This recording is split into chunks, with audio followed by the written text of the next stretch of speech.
પ્રકરણ 8 સાક્ષીભૂત મનુષ્ય સાક્ષી બનેલો માણસ। સંસારને જોવાની અનેક રીત છે। તેમાંની એક રીત એ છે કે સંસાર ઘટના દુર્ઘટનાઓની માયાજાળ છે। દરેક ક્ષણે દરેક સ્થળે જાત જાતની ઘટનાઓ બનતી રહે છે। સંસારના વિવિધ પદાર્થો એકબીજાના સંદર્ભે આ બધી ઘટનાઓના સાક્ષી બનતા રહે છે। આવા સાક્ષીઓમાં પથ્થર જેવા જળ પદાર્થો, પશુ પક્ષી અને મનુષ્ય જેવા ચેતન પદાર્થોનો સમાવેશ થાય છે। પોતાની લાક્ષણિકતાને કારણે આ સાક્ષીભૂત પદાર્થો જુદી જુદી ભૂમિકા અદા કરતા હોય છે। પથ્થર વગેરે જળ પદાર્થો કશું જ કર્યા વિના નિષ્ક્રિય રહીને જે તે ઘટનાના સાક્ષી બને છે। ગાય વગેરે જેવા પશુઓ ઘટના સ્થળથી દૂર ભાગીને પોતાની જાતને સાચવી લેવાનો ઉપક્રમ આદરે છે। આ બંને પદાર્થો પાસે આ સિવાય બીજી કોઈ આશા રાખી શકાતી નથી। પરંતુ માણસની સ્થિતિ આ બંને કરતા જરા જુદા પ્રકારની છે। જેમ કે દુર્ઘટનાનો સાક્ષી બનેલો માણસ દુર્ઘટનાગ્રસ્તને જોઈ તેના દુઃખથી પોતે પણ દુઃખની અનુભૂતિ કરે છે। એ સાથે જ તે દુઃખી માણસની મદદ કરવા સક્રિય બને છે અને એ રીતે પોતાના કર્તવ્યનો નિર્વાહ કરે છે। વળી એ દુર્ઘટનાથી કોઈક બોધપાઠ લેવાનો પણ તે ઉપક્રમ આદરે છે। આજકાલ યાતાયાતના સાધનોની અધિકતાને કારણે રાજમાર્ગ ઉપર અનેક દુર્ઘટનાઓ ઘટે છે। આવી દુર્ઘટનાના સાક્ષીભૂત માણસ પાસે જે અપેક્ષા રાખવાની હોય છે તે અપેક્ષાઓ પૂરી થતી નથી। આ સ્થિતિમાં દુર્ઘટનાઓના સાક્ષીભૂત મનુષ્યની ફરજ છે જેને બચાવવા માટે તત્પર રહેવા તરફ દિશા સૂચન કરવા માટે આ સંવાદાત્મક પાઠ પ્રસ્તુત છે। માર્ગે ઘટમાનાયાઃ દુર્ઘટનાયાઃ સાક્ષિણઃ કે ભવન્તિ કિમ કિમ ચ તે આચરન્તિ ઇતિ વિષયમધિકૃત્ય પુનિત સુનીતો પરસ્પરમ સંવદતઃ। અનુવાદ: માર્ગમાં બનતી દુર્ઘટનાના સાક્ષીઓ કોણ કોણ થાય છે અને તેઓ શું શું કરે છે એ વિષયના સંબંધમાં પુનિત અને સુનીત વાર્તાલાપ કરે છે। પુનિતઃ વદતિ ભ્રાતઃ માર્ગે કદાચિત દુર્ઘટનાઃ અપી ઘટન્તિ તત્ર પ્રાયઃ પ્રસ્તરાદયો જળ પદાર્થાઃ ગવાદયઃ પશવઃ મનુષ્યાશ્ચેતિ ત્રયઃ સાક્ષિણઃ ભવન્તિ। કિમ ત્વં જાનાસि યત ઘટિતાયાઃ દુર્ઘટનાયાઃ સંદર્ભે એતે ત્રયો અપી ભિન્નમ ભિન્નમ કર્મ સમાચરન્તિ। અનુવાદ: પુનિત બોલ્યા, ભાઈ, માર્ગ પર ક્યારેક દુર્ઘટનાઓ પણ બને છે। તેમાં ઘણું કરીને પથ્થર વગેરે જળ પદાર્થો, ગાયો વગેરે પશુઓ અને માણસો એમ 3 સાક્ષીઓ બને છે। શું તું જાણે છે કે બનેલી દુર્ઘટનાના સંબંધમાં આ ત્રણેય જુદો જુદો વ્યવહાર કરે છે?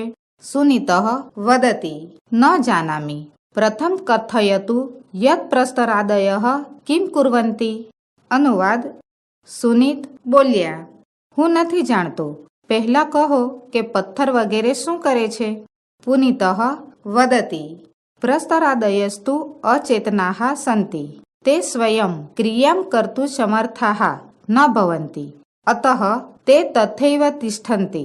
અનુવાદ: પુનિત બોલ્યા, પથ્થર વગેરે તો જળ છે, તેઓ જાતે ક્રિયા કરવા શક્તિમાન નથી હોતા, એથી તેઓ તેમ જ રહે છે।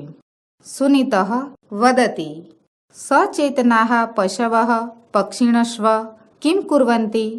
અનુવાદ: સુનીત બોલ્યા, ચેતનાવાળા પશુઓ અને પક્ષીઓ શું કરે છે?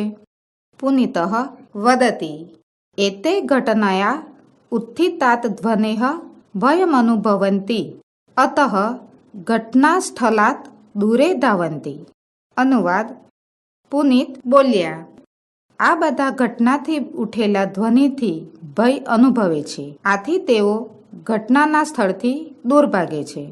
સુનીતઃ વદતિ સત્યમ વદતિ ભવાન ગવાદયઃ પશવસ્તુ નિર્બુદ્ધયઃ સંતિ પરંતુ કશ્ચિતઃ સબુદ્ધિઃ માનવો અપી યદિ ઘટનાસ્થલાત દૂરે ધાવતિ તર્હિ પશુરેવ સઃ।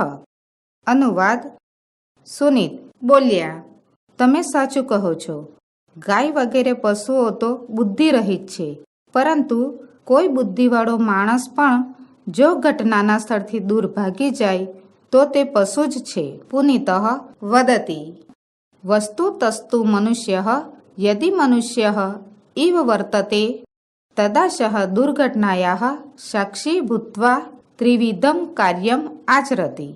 અનુવાદ: પુનિત બોલ્યા, હકીકતમાં તો મનુષ્ય જો મનુષ્યની માફક વર્તે તો તે દુર્ઘટનાનો સાક્ષી બનીને 3 પ્રકારનું કાર્ય કરે છે.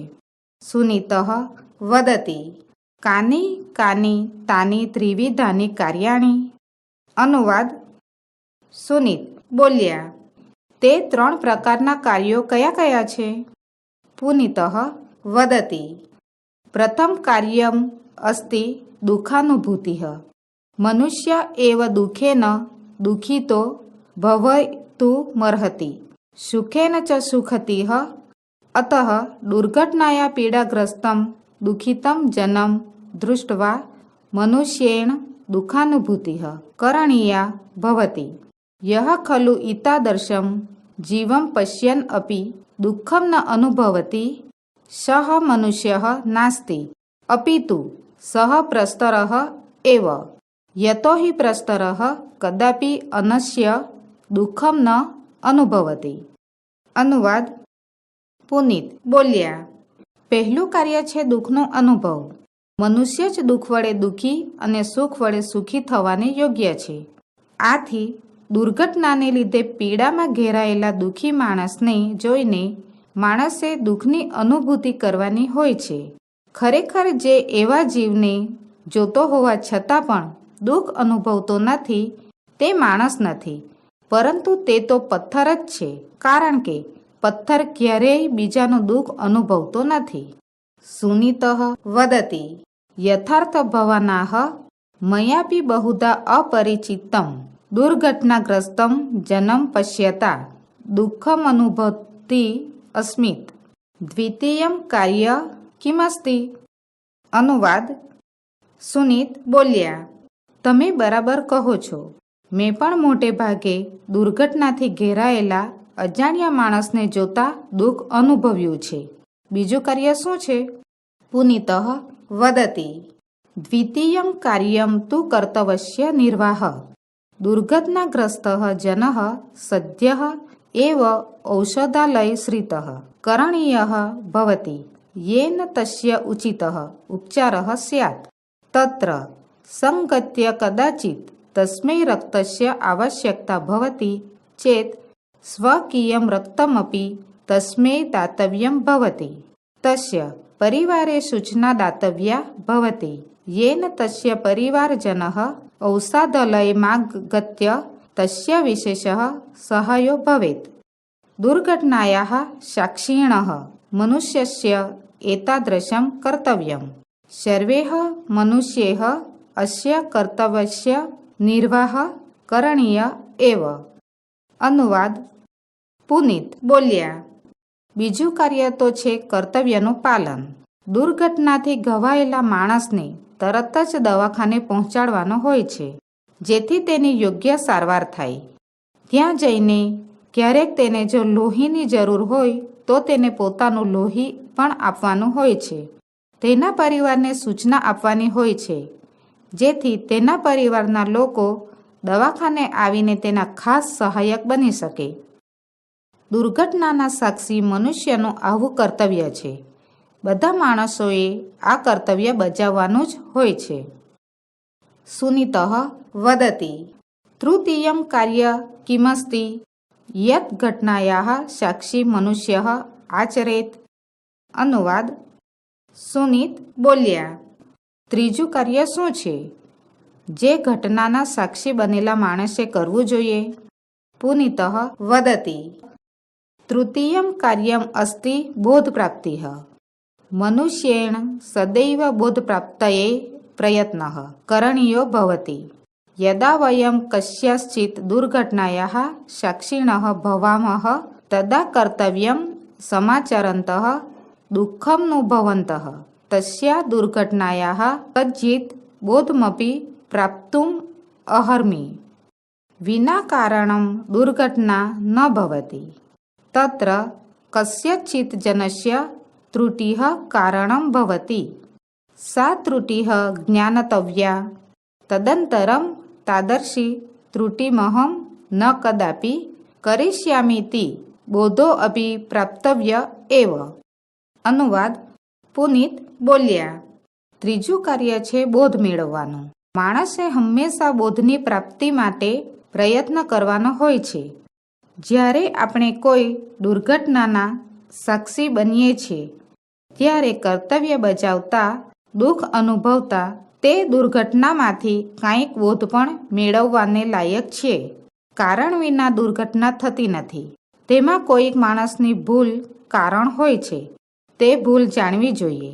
ત્યાર પછી તેવી ભૂલ હું ક્યારેય નહીં કરું એવો બોધ પણ મેળવવાનો હોય જ. સુનીતઃ વદતિ સાધુ કથિતં ભવતા ઘટનાયાઃ સાક્ષિણઃ સંતઃ કર્તવ્યં નિર્વહંતો અપી દુઃખમનુભવંતો અપી યદિ વયં બોધપાઠં ન પ્રાપ્તુમઃ તદા વયં મનુષ્યાઃ ન સ્મઃ. અનુવાદ: સુનીત બોલ્યા, તમે યોગ્ય કહ્યું. ઘટનાના સાક્ષી બનવા છતાં, કર્તવ્યનું પાલન કરતા હોવા છતાં, દુઃખને અનુભવતા હોવા છતાં પણ જો આપણે બોધપાઠ ન પ્રાપ્ત કરીએ તો આપણે મનુષ્યો નથી.